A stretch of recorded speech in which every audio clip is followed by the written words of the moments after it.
nossa segunda entrevistada do podcast do Jornal Semanário e da Rádio Rainha FM é a presidente do Sindimóveis, Cíntia Veires, que também presidiu a 25ª Móvel Sul Brasil. Boa tarde, Cíntia. Seja bem-vinda ao Sistema S de Comunicação. Boa tarde, é um prazer estar aqui com vocês. Cíntia, em seu discurso de abertura da Móvel Sul Brasil, você dissesse a seguinte frase: é um orgulho para mim presidir a Sindimóveis. O que você quis dizer exatamente com isso? Gostaria que você falasse também sobre a situação do setor moveleiro de Bento Gonçalves. A sua visão, como é que se encontra esse setor hoje em dia? Então, esta frase foi dita porque realmente para mim é um orgulho. Eu estou, vamos dizer assim, nesse setor moveleiro há pouco tempo. A minha indústria, juntamente com meu marido, está fazendo 11 anos neste ano. E antes disso, a minha profissão era ser advogada. Eu fui, durante alguns anos, assessora jurídica de prefeitura, de Câmara de Vereadores. Então, eu acho que uma trajetória curta, 10 anos, 11 anos de indústria, estar presidindo um sindicato que é o mais forte do país. Sindimóveis, ele tem essa característica de ser um sindicato muito forte, de promover a principal feira de móveis da América Latina. E eu falo assim que eu me sinto orgulho porque nós temos aqui um polo muito forte de empresários muito resilientes. A gente vê todas as crises que o mercado enfrenta. Tivemos em 2014, 2015, uma crise muito forte com a questão da Argentina que quebrou. Tivemos a pandemia, agora tivemos essa questão do tarifaço. E a gente percebe que as indústrias aqui do nosso polo, elas até podem balançar, mas dificilmente elas caem. E a gente vê muitas empresas em outros estados, né, em outros polos moveleiro, fechando as portas, passando por sérias dificuldades. Então, é nesse sentido que eu sinto muito orgulho, realmente, de estar à frente, de estar presidindo essa entidade, onde, né, ela representa indústrias muito fortes do nosso polo. Assim, na questão dos móveis, assim, que foram apresentados na Móvel Sul desse ano, notou-se, assim, uma predominância assim das cores mais claras, assim, uma imitação de madeira, por exemplo. Isso procede? É uma nova tendência assim exigida pelo mercado? Eu acho que o mercado ele vai mudando muito. A gente percebe que o mercado também assim é uma questão muito mais minimalista que a gente percebe, né? Esse minimalismo às vezes são as cores mais neutras, cores mais leves, né? Essa questão da madeira também está muito em alta, que a madeira tem essa questão da sustentabilidade, do material. Então, a gente vem com algumas questões que elas vão mudando de geração, mudando ao longo dos anos. E aí, com certeza, isso se reflete no mobiliário, como se reflete na moda também. Então, a gente vai vendo que há essas mudanças, né? No geral, assim, de sociedade como um todo. Assim, outra questão também, grandes centros do país, assim, tem feito, assim, no setor imobiliário, assim, apartamentos e kitnets. Tem um exemplo, assim, apartamentos com 16 metros quadrados, kitnets até de 9 metros quadrados, né? Nesse quesito, assim, o setor moveleiro está preparado para atender essa demanda, assim? O setor moveleiro está preparado. Eu vejo que Bento, pelo fato de ter essa questão de planejados, então consegue fazer muita coisa sob medida, muita coisa especial. A gente teve o projeto no Móvel Sul Conecta do Save Space, que é um projeto aqui da Bertolini, então abordando bem esse tema de espaços pequenos, de móveis multiuso, vamos dizer assim, onde o móvel agora ele é uma cama, daqui a pouco ele é um armário, sabe? Alguma coisa nesse sentido que você pode recolher e ter mais espaço para... Então, a gente vê que é uma tendência da sociedade, uma tendência de grandes custos, mas a gente vê também que as pessoas têm buscado também essa questão de viver mais ao ar livre, de estar mais conectado com a natureza. Então, são ondas, né? São questões que vêm mudando de geração e, com certeza, tanto a entidade, sindicato, quanto a feira, quanto as empresas do setor estão olhando para isso. A gente vê também que, atualmente, a gente tem crescido a economia prateada, que a gente diz também os seniors livings. Então, também que a gente... Então, é tudo questões que são vistas, né, pela entidade e pelas indústrias aqui do nosso polo. E dentro, assim, desse mercado, assim, do moveleiro, assim, o que que ele está mais exigindo hoje?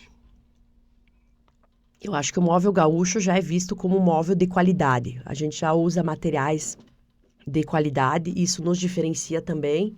E a gente teve muita procura de importadores durante a feira. A gente teve esse foco muito forte na exportação. Então percebemos também que é por quê? Porque o nosso móvel, ele é diferenciado. Nós temos, acho que 50% da feira das 300 marcas são do nosso setor aqui do Rio Grande do Sul, então a gente percebe essa busca também dos visitantes pelo mobiliário gaúcho, porque ele se diferencia na qualidade, na questão construtiva, em vários pontos assim, de outros polos, outros mercados.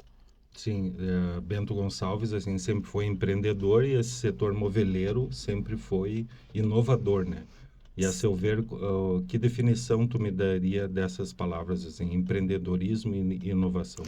Eu acho que volta naquela primeira pergunta que você me fez quando eu falo que eu tenho orgulho de ser presidente, de presidir o sindicato.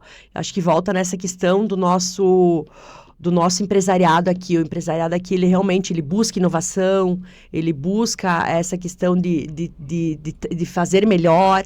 Eu acho que essa garra do nosso povo gaúcho, dessa descendência muito italiana que a gente tem, que está na veia, assim, de fazer um produto bem feito, de entregar um produto de qualidade para o mercado. E também de buscar novas tecnologias. A gente vê que o nosso polo é muito tecnológico, tem muito maquinário, o pessoal viaja para as feiras fora do país também, para ter essa visão. Então, eu vejo, assim, que os empresários realmente não param no tempo, assim, eles vão inovando, eles vão estudando o mercado, eles estão sempre atualizados e isso é muito bom, né? Para a gente não perder mercado, não perder, né, oportunidades que estão aí. Tá, isso aí num pouco do setor moveleiro, assim, Bento Gonçalves, então a gente parte para o enoturismo. Na tua opinião, o que que falta para o desenvolvimento, assim, do enoturismo em Bento? O que que precisa melhorar? Eu vejo que ao longo dos últimos anos tem se desenvolvido muito essa questão do enoturismo, né?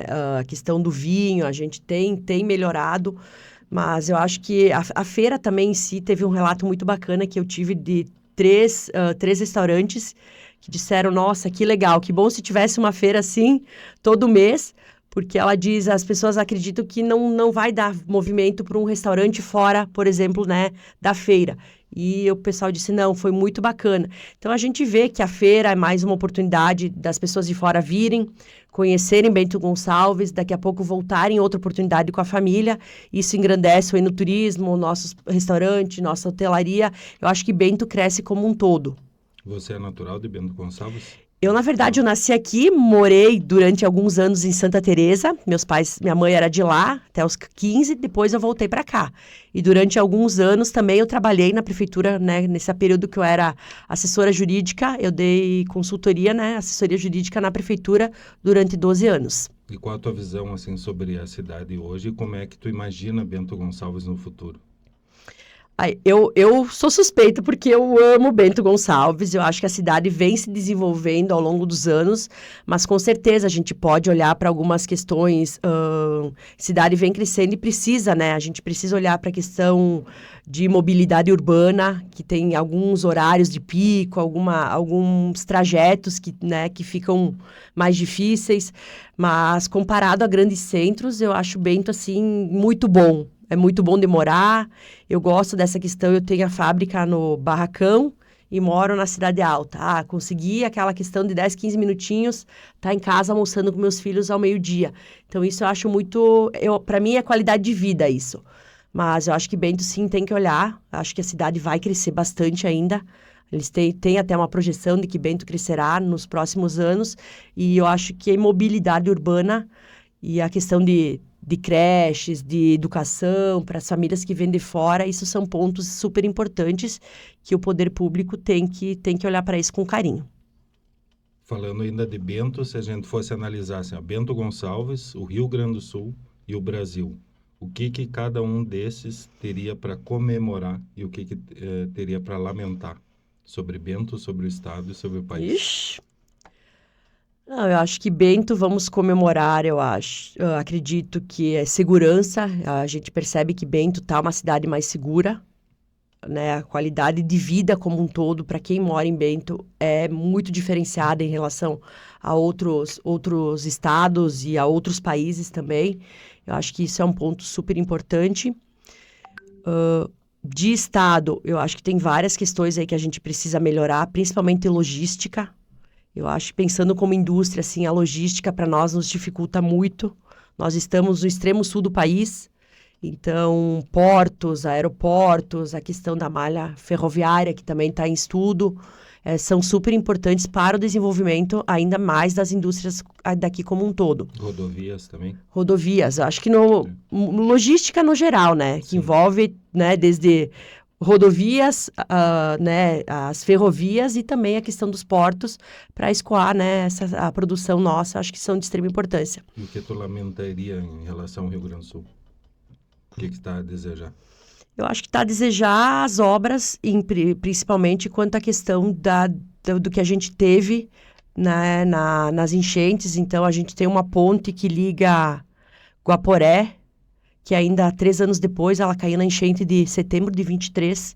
Eu gravei isso porque foi mesmo evento climático que levou a casa da minha mãe em Santa Teresa. Então, minha mãe também perdeu a casa nessa oportunidade. E eu acho que eu lamento ainda não estar pronto, eu lamento a morosidade, a demora que o nosso poder público tem em devolver para a sociedade aquilo que ela necessita. Eu vejo essa ponte como importante tanto para a questão industrial, das indústrias, né, de circularem seus produtos, mas também para a questão de pessoas. O nosso Hospital Taquini, ele é referência para vários municípios aqui do nosso entorno, então essa dificuldade de locomoção pelas estradas que, né, foram prejudicadas com a enchente, eu acho que é um ponto que o Estado poderia ter priorizado. Em relação ao país, assim, um ponto positivo e um negativo, na tua percepção? No país está complicado, eu acho, né? A percepção assim, a economia ela está se deteriorando, a nossa dívida pública está alta, né? Então eu acho que isso está dificultando os negócios no país. Eu acho que tem que ter uma política de proteção um pouco maior da nossa indústria. A indústria é o principal fator de desenvolvimento dos países. A gente vê indústrias indo para o Paraguai, produtos da China entrando no nosso mercado sem serem taxados. A gente fala muito dessa questão da lei das blusinhas, por exemplo. Uma blusinha que vem da China até $50, ela não tem imposto. Porque o produto produzido aqui no Brasil, pela nossa indústria, até R$250 também não tem imposto, então. A gente poderia vender também um produto com valor menor para que seja consumido. Então, eu acho que tem que ter essas políticas mais integradas e olhando também para o nosso país. Por exemplo, um dado aqui no Rio Grande do Sul, 55% do ICMS, ele vem da indústria, que é um dos maiores impostos que tem. Então, o nosso estado é mantido praticamente pelo ICMS gerado pela indústria.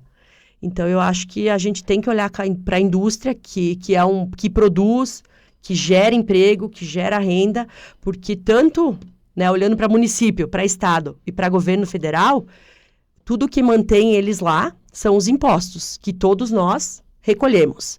Então, eu acho que tem que realmente eles olharem para nós com um pouquinho mais de carinho e desenvolvimento, pensar no desenvolvimento do país como um todo.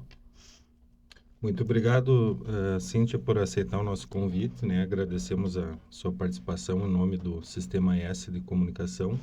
Esse foi o segundo podcast do Jornal Semanário da Rádio Rainha FM. Muito obrigada, é um prazer estar aqui com vocês e fico à disposição. Um abraço.